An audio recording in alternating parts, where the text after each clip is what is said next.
राजा विक्रमादित्य अपनी निडरता और न्यायप्रियता के लिए प्रसिद्ध थे। एक दिन उनके दरबार में एक साधु आया और उन्हें एक कठिन कार्य सौंपा। साधु ने कहा, हे राजा, शमशान भूमि के पीपल के पेड़ पर एक अद्भुत बेताल लटका हुआ है। उसे मेरे पास लाओ, लेकिन याद रखना, यदि तुमने एक भी शब्द बोला तो बेताल वापस अपने स्थान पर चला जाएगा। विक्रम ने साधु का आदेश स्वीकार कर लिया और अर्धरात्रि में शमशान पहुंचे। वहां अजीब सी सन्नाटे और ठंडी हवा के बीच बेताल पेड़ पर लटका हुआ था।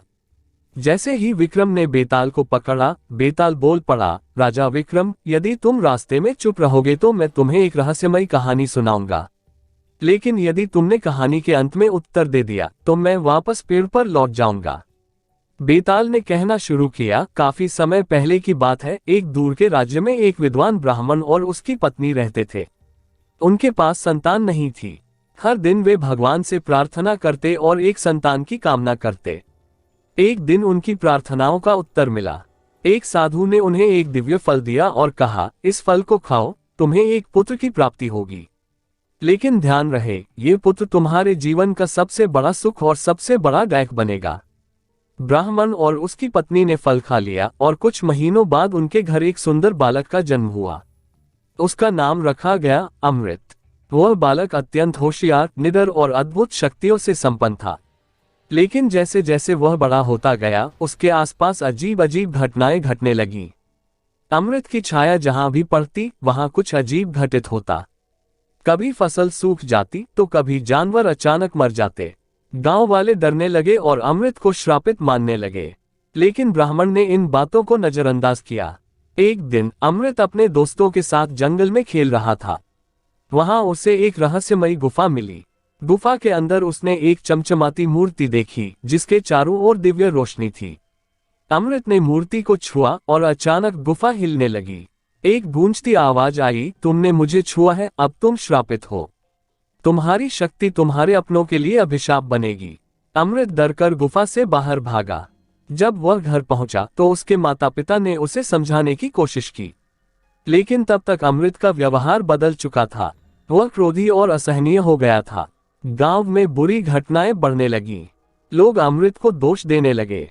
ब्राह्मण और उसकी पत्नी ने निर्णय लिया कि अमृत को किसी ऋषि के पास ले जाया जाए।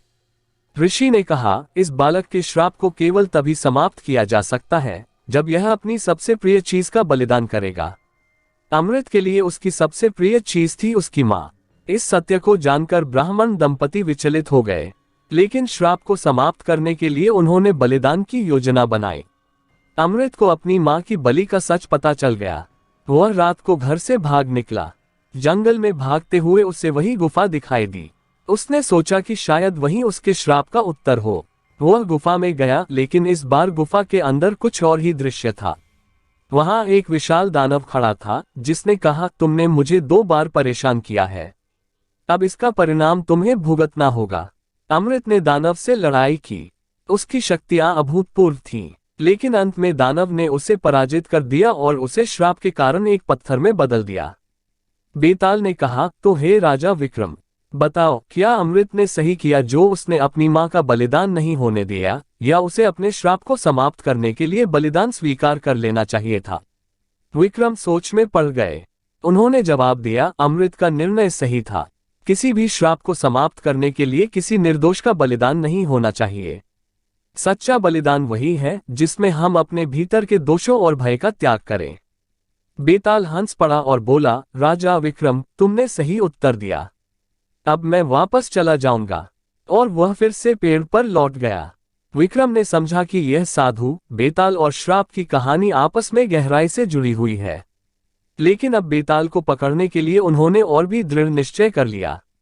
विक्रम और बेताल की यह रहस्यमयी कहानी सिखाती है कि बलिदान का असली अर्थ आत्म बलिदान और अपने दोषों का परित्याग है। वीडियो अच्छी लगी हो तो हमारी इस वीडियो को लाइक और चैनल को सब्सक्राइब जरूर कर लेना दोस्तों। मिलते हैं एक और रोमांचक कहानी के साथ।